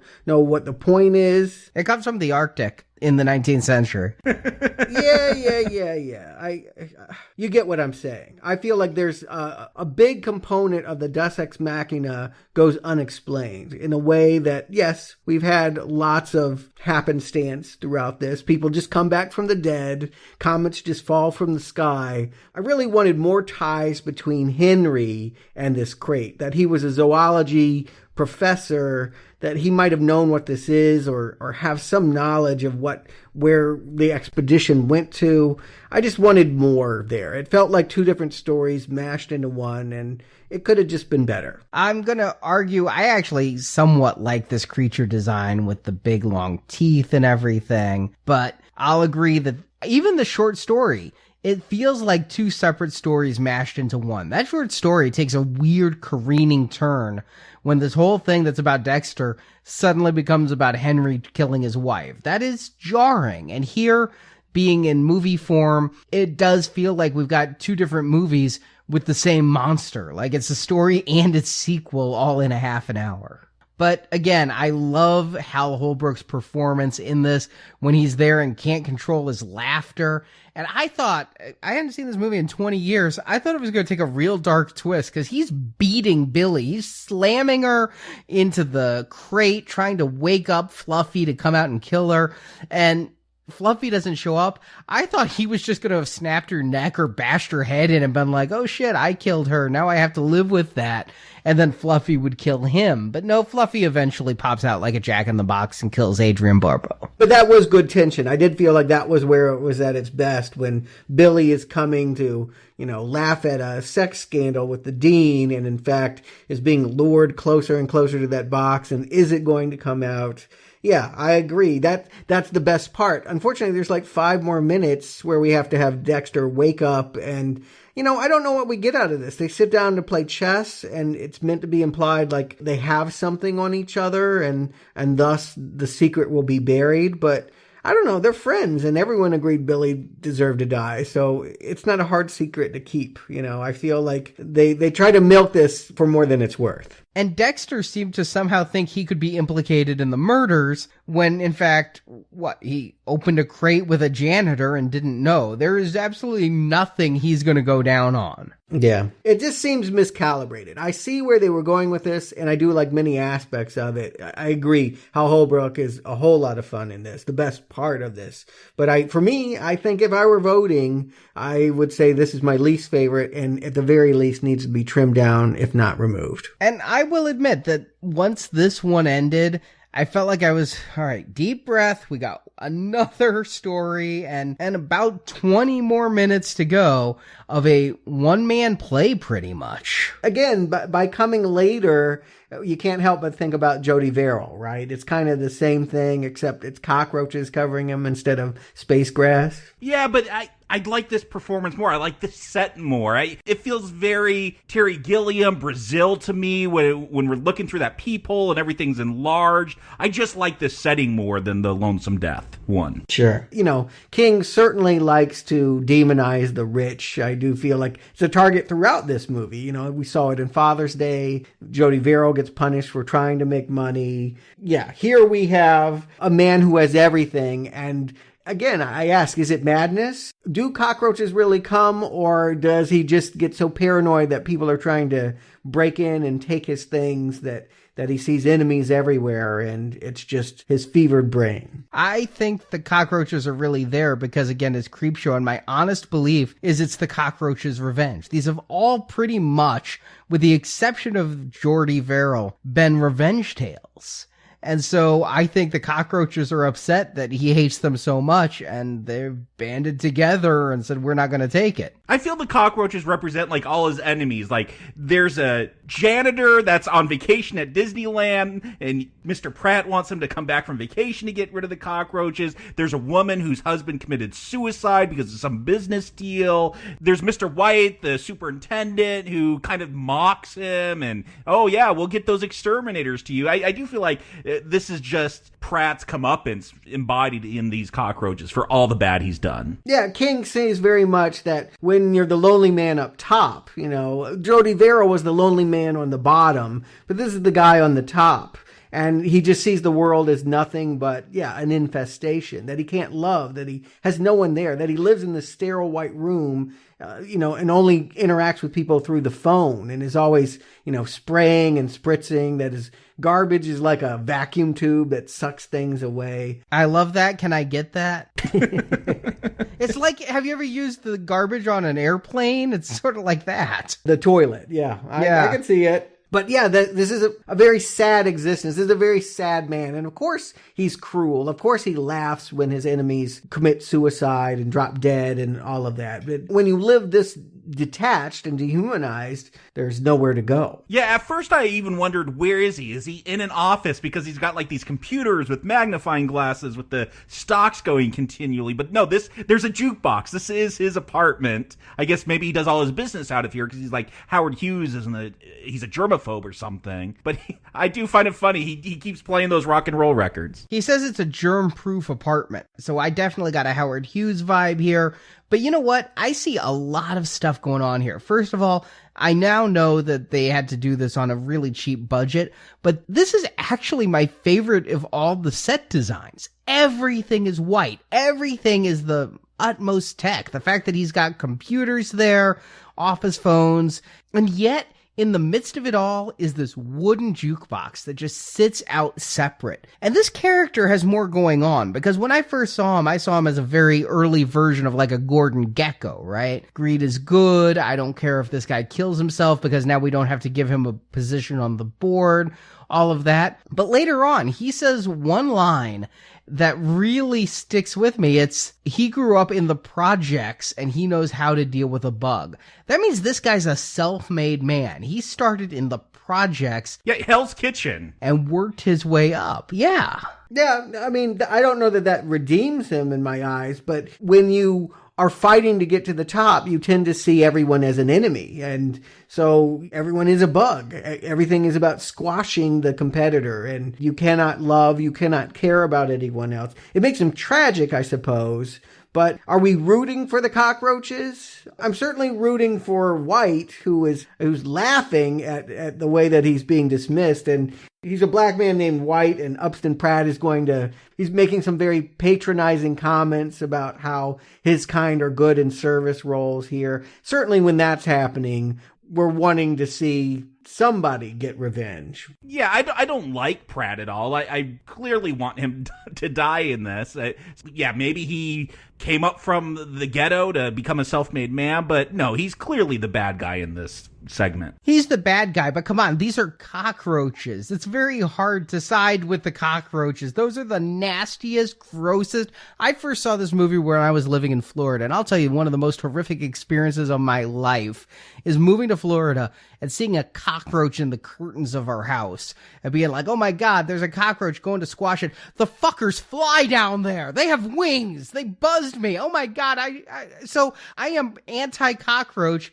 And so I may not like this guy, but I want those roaches deader than I want him. I didn't have a problem with bugs when I was 8 when I watched this. After this segment, I had a legit phobia, like where even crickets freak me up, especially cockroaches, because of this movie, because my cousin, can't close your eyes, gotta be a man and watch it. And it wasn't until those bugs like popped out of the body that I flipped out, and I was afraid of cockroaches for decades. It wasn't until I moved to Texas where I had to deal with big cockroaches on a regular basis that I finally overcame that phobia. But before, I'd be living with friends. If there were a cockroach in the room, I would leave the room. I'm like, you got to go kill it. I can't go in the room until that thing is gone because of this movie. Oh, I'm with you. I was in my early teens, but the way this ends with his body having the bugs come out of his mouth and everything. My sister was staying with us at that time. She was watching me. I was too young to be left alone. And I asked her, I'm like, can this happen? Can bugs crawl in you? And she's like, well, yeah, if you're dead, they can go in there and eat and nest. And I'm like, oh my God, it's real. I was worried about the kudzu. You were worried about the roaches. Yeah. Here's the thing. Watching it now, okay, this is that final segment where they didn't have enough money, because that dummy these cockroaches pop out of, like, it's kind of laughable watching it now, but as a child, like, that seemed like the most real thing ever. Now, that dummy, yeah, they needed a few more bucks for it. I think I just paid attention to dummies less, and maybe we all did as a society, or maybe I was just young. But watching this, the first Terminator, Total Recall even, there's so many where it's like, oh yeah, they just cut to the dummy, and yeah, this one is no different, but those bugs, I found some funny stories. There were tales. This was filmed up in the Pittsburgh area where Romero likes to work. Was PETA on set? No, the exact opposite. Oh, wow. They actually sent some people to Guatemala where they went into a bat cave and apparently scooped out the bat shit and set a bag in and filled them with thousands of roaches. Yeah, those big hissing ones. Yeah. Imported them to the States. They had their own trailer on the set during all of these things being filmed as they bred, and what was started at 8,000 ended up like 25,000 roaches. And every single person on set had a story of these roaches because they were getting loose, they were escaping. There's stories that they've changed the ecosphere a little by bringing these Guatemalan roaches to Philadelphia. And when this was all done, I was thinking like you, Jacob. I'm thinking PETA. I'm thinking you can't hurt a roach. No, they tried to make this set as tight as possible. And when they were done filming, they threw some bug bombs in and nobody returned for 3 days till they were all dead. Wow. Yeah, that is, these days you have bug wranglers because there's so many movies would have a scene like this. You think of Indiana Jones or something. I mean, there are plenty of movies that use creepy crawlies, and no, you cannot kill them. You cannot gas them, smash them. That's horrible. Apparently, those movie bugs cost 50 cents a bug. So if you wanted 12,000 of them, it was a significant portion of their budget. Whereas if you just wanted to send some entomologists to Guatemala, that was much cheaper. Yeah, and that's what should be stressed here, is George Romero is an independent filmmaker. Yes, he is working for Hollywood now, but he has gotten by, he has honed his craft by cutting corners, not going with the unions or what have you. You catch as catch can, and I understand that mentality. You do what you have to get the movie done with the money that you have, and okay, that's what he did. I'm just glad I wasn't triggered by watching this again, and it didn't create a phobia all over. I was legitimately worried about that going into this. Well, Jacob, let me just put your mind at ease, because from what I read, the average human being swallows about 6 cockroaches in their life while they sleep. So if it helps, you've probably already done 1 or 2. Yeah, that's the average, though. So if you take over the world, it just depends on whether you live at a place that's bug infested. Oh, and he lived in Texas, so he's probably a good dozen roaches down. Oh, yeah. Yeah, down there they deep fry them. But yeah, this segment, I feel like it makes a good bookend for Jody Verrill. It does have the gross factor going for it, and it's short. It makes its point pretty quickly and disappears, but I think it's memorable. It gives you some memorable images, but it's not the best of the bunch. It's sort of in the middle. But there's one more story. We do have to close the book, literally, when the garbage men, yes, Tom Savini, one of them.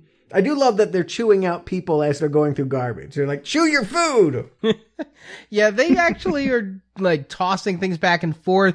I think Emilio and Charlie Sheen watched this to get tips for their performance when they did Men at Work. Ugh. Let's not remember that, shall we? Something else that should be thrown out with the trash. But you know what? This was a real stunner for me because, yeah, I was with Billy. his parents didn't understand. They took away his horror and he was going to get revenge. But this felt one step removed. I had no idea it was coming. Now it seems obvious with the teases that we've seen that they pick up the comic book and yes, the coupon's been cut out for the voodoo doll. Yeah, Savini makes sure to call that out. Oh, the coupon's gone. We can't get our voodoo doll. Yeah, I actually liked it a little more subtle, like you said, Jacob, if we'd noticed earlier that it was gone. Here, they're just going to point it out very clearly so nobody can miss it. The coupon has been clipped. Yeah, well, I mean, I think that's the right impulse because they don't waste any time. Next thing we see is the breakfast table. Stan's been having a pain in his neck all night. We go upstairs. I don't think I understood what a voodoo doll really was when I saw this. To me, it felt like Billy was going to kill his dad here, and I was stunned by this. It was one thing to be angry with your parents. It was another thing to do what he was doing. I just couldn't believe it. I thought it was like looking at Damien. I wanted a voodoo doll since I was 6. I guess you never watched Gilligan's Island because there were all those voodoo doll episodes. Maybe that's where I knew what it was from. Yeah, I knew what voodoo dolls were. Temple of Doom. I mean, there were voodoo dolls around, but that was much later. Yeah. But I'm saying I was watching Gilligan's Island in the 70s, seeing that voodoo doll and having flames put to its feet and what have you. I mean, you could make the argument that Stan is not going to survive what Billy is putting him through. I don't know. No, I remember at 8 years old, I was shocked by this ending. Like, to see a child attacking an adult through, even if it's magic, you know, it was just so mean-spirited, jabbing these needles through the neck. Like, that horrified me as a kid that a child would be able to do such a horrible act. Yeah, I agree. And I don't know if I had seen The Omen yet or, you know, some of the other killer kid movies that have been all throughout the 70s. But yeah, this one, it stuck with me. It made a big impression and it was a good way to end. It leaves you wanting more. But do we want more? We got 2 more movies whether we do or not. So Jacob, Stuart, do you recommend Creepshow and how do you rank the segments? Jacob. Yeah, there's a lot of good here. I mean, I've complained about the runtime. I think almost every segment could use some editing, either a lot or a little, to trim it down. 2 hours for this kind of film seems a little bit long. But I gotta say, 4 out of the 5 segments work for me, more or less. They would be recommends, and that's sometimes how we do these anthologies, you know, just do the math, add them up. But I like the aesthetics of this film, from aping that comic book feel with the animation, the drawings, the framing of certain sequences, the colors, the primary colors that they'll use to highlight things, and some of the sets too, like they're creeping up on you. I just love the look of that set. Costumes, pretty good. You know, Romero coming in, I want some good zombies. We're going to get that. You know, this kind of film with this EC Comics type of horror, I want it to kind of feel dirty, like you got to bathe afterwards. I kind of feel like for a lot of horror, that's what works for me, is when you're almost rooting for the wrong guy. You're rooting for the killer because everyone else is so awful, but you want to feel a little bit dirty about that. That's how I feel about going into horror, and I do feel that way. Like, this is a lot more tamer now watching it than I did at 8, but it's still effective. It's still a recommend for me. As far as ranking the segments, I'm going to go with the creeping up on you. That's my favorite. Again, I love the look of the set, and just bugs. That's going to freak out a lot of people. Just bugs alone. They don't even have to crawl out of your face or your eyeballs or anything. And I think that's going to scare you. Second is something to tide you over, because again, I love the nastiness of that torture device that Leslie Nielsen's character comes up with, being buried up to your neck as the water. Just that water torture is hard to watch. So that's second for me. Then Father's Day, I love the zombie in that one. I love the head cake. I wish we got a little bit more. Then The Crate, I like the black humor, but yeah, it goes on too long. And then the one that's not a recommend for me, skip over it when you're watching this on DVD or Blu-ray, is The Lonesome Death of Jordy Verrill. It's just too broad, the humor. It's not scary to me. It sticks out as something that should be in the Twilight Zone or something. I don't know. It shouldn't be in Creepshow. Yeah, I think Creepshow, Twilight Zone, Tales from the Crypt, I'm lumping them together. So, yeah, that may be why I'm more forgiving of that one. Stuart? Shining, Carrie, Stand By Me. I don't know. It might be Creepshow. It's definitely in the top 5. It's between that or Dead Zone for the 4th spot, but it's definitely top 5 Stephen King movie adaptations. It helps that we have someone that is minted in the genre at the helm. George Romero is the perfect pairing for Stephen King. I don't know if I'll be saying that later when they cover The Dark Half and some of the other collaborations that they've had, but here they have the budget. they have the means, and they have the enthusiasm for the source material. I've never read those horror comics, but man, it makes me want to. It makes me feel like, yeah, you're at a campfire and I'm 8 years old, and it doesn't matter if the stories aren't great. It's just about the environment. It's about being transported to that feeling of hearing illicit things when you're impressionable enough that they really have a great impact on you. And I think that this movie, yeah, it can be repetitive. There are problems probably with all the stories, but I like all the stories. There's not a story I would give a thumbs down to. The overall effect, I think, is one of joy. For comics, I think it's one of the stronger comic book movies we've covered. For the horror genre, I've got a lot of praise for this. I'm going to go high recommend. As far as, ranking them, I can definitely say Father's Day and Something to Tide You Over. They're very similar. They are my favorites. I'd also throw the Billy Voodoo Doll story in there. The other three have problems. I think that probably I would go with They're Creeping Up on You. And then, if Crate were shorter, I could go with Crate, because there are some of the best things about the Crate cannot be found in Jody Verrill, but Jody Verrill is short and gets to the point, so I'll go with that, and then Crate at the bottom. But then again, none of them are being tossed out. I think cumulatively, the sum is greater than the individual parts, and you're going to have a good time. If you like horror comedies, this is one of the best I can think of. You say top 5. I'm not sure if it's that high, but then again, I have things like Shawshank Redemption up there with The Shining, and you absolutely do not. Nope. But this definitely is on my cool list. When I think about the good Stephen King movies, the iconic Stephen King movies, the ones I hold up, it's not going to be Dreamcatcher, and it's not going to be Graveyard Shift. It is going to be this and Cat's Eye and Carrie and Shining and Stand By Me. Those things are the ones when I think I like Stephen King movies that I think of. It's a lot of fun. I love the comic book gimmick. I love the way they use the panel framings and the camera angles and the coloring. It's really inventive, and you'd think it could get tiring, but it doesn't. A couple of the stories themselves do, but the film style, I like beginning to end. So it's really a strong recommend, and I don't think there's any of these individual stories I wouldn't recommend. That's the great thing. Some are better than others, but each one individually, if we were doing them, is a green arrow. My favorite, I've already revealed, Something to Tide You Over. I just think the way those people die by being buried in sand and the tide coming in, it fits this comic book style so well, and Ted Danson and Leslie Nielsen are probably my favorite actors in here. Number 2, because it stuck with me when I was a kid and I still find it depressing, Lonesome Death of Jordy Verrill. Number 3, They Creep Up on You. I like that one a lot. The roaches are disgusting. I think it's just a whole lot of fun.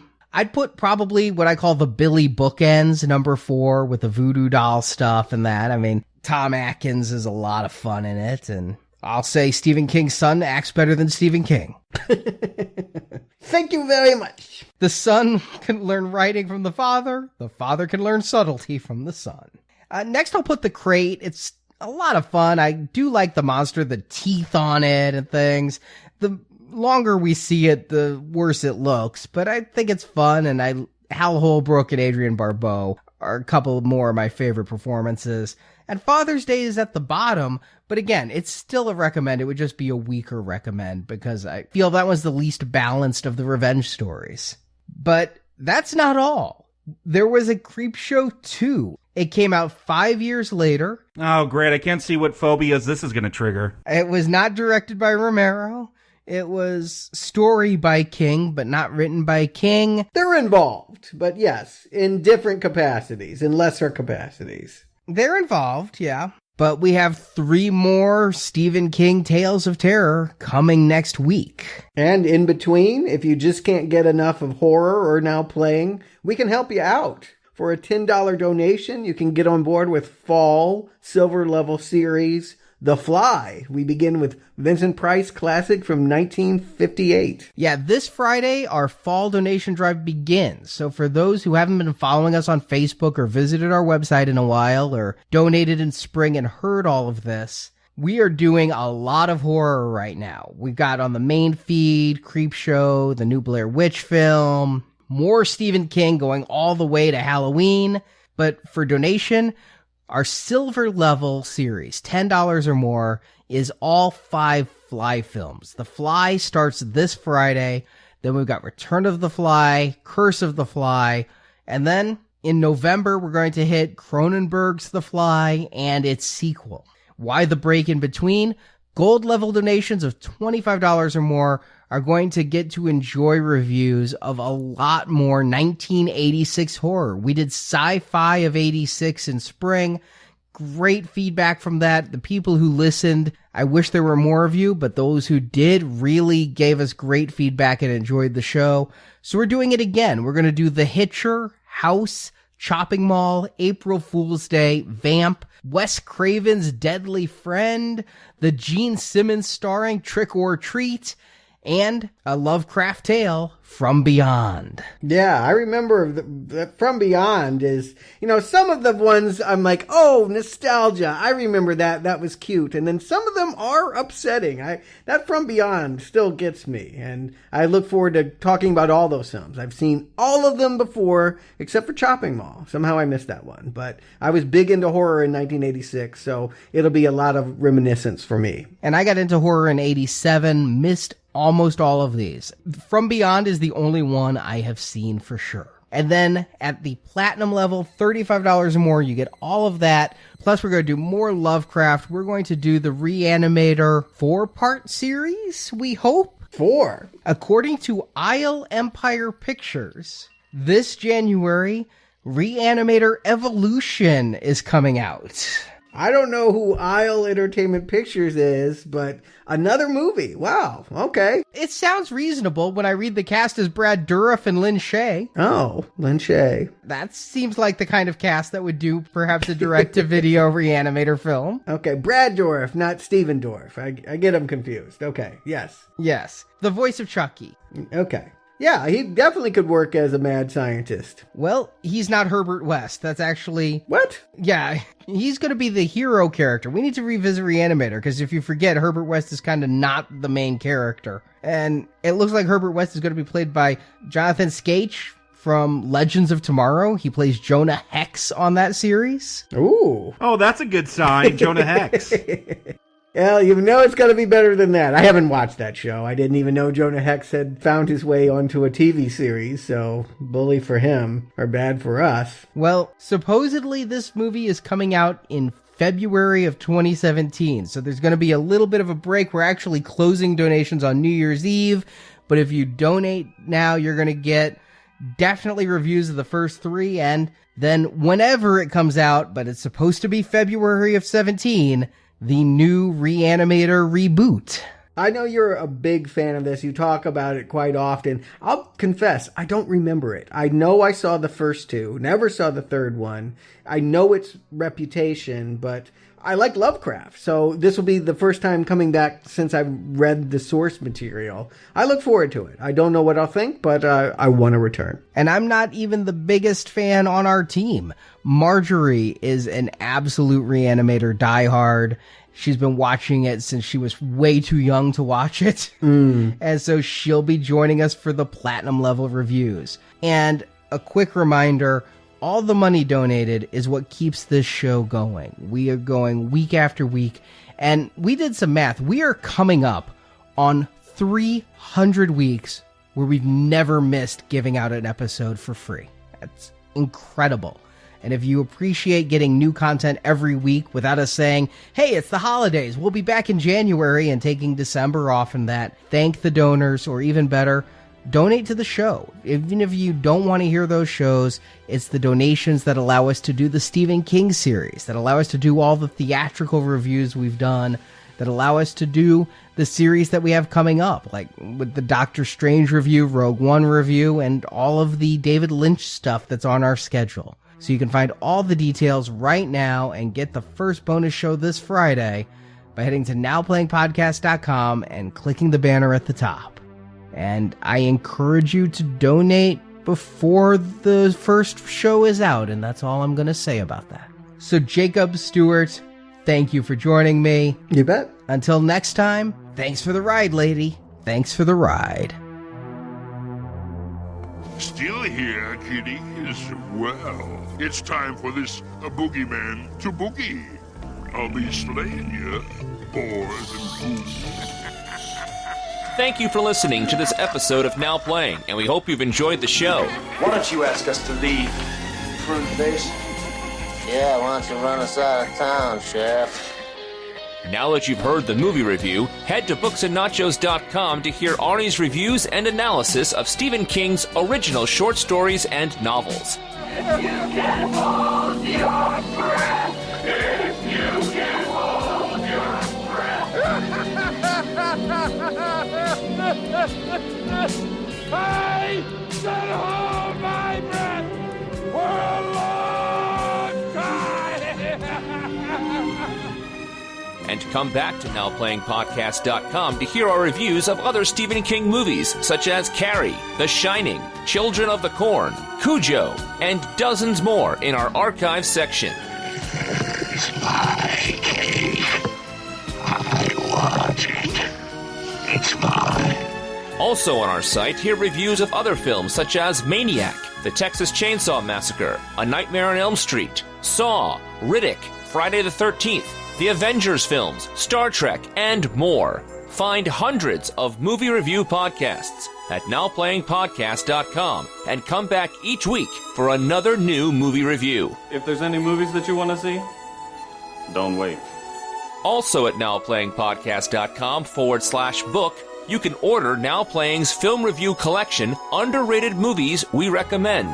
This book has 125 reviews about films you probably haven't seen, but you should. I've never seen anyone so impatient, Billy, as if your life depended on getting the first copy off the presses. While at NowPlayingPodcast.com, be sure to join our forums where you can discuss this review with other listeners. Hey, looking for some companionship? Next week. Unless I get a better paying job. Support from listeners like you help keep Now Playing operating.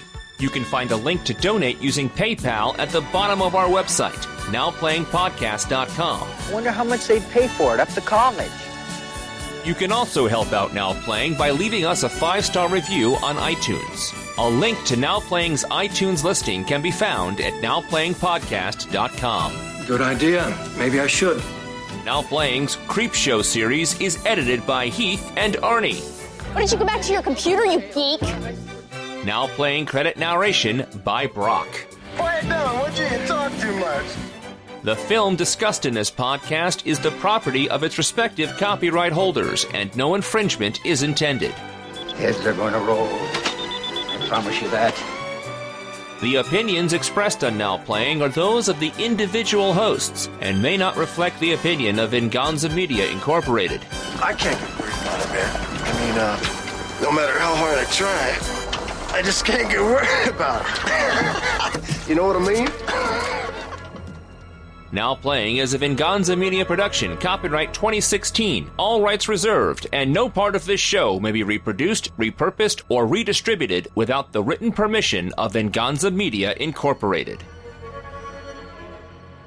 Till next issue, try to stay scared,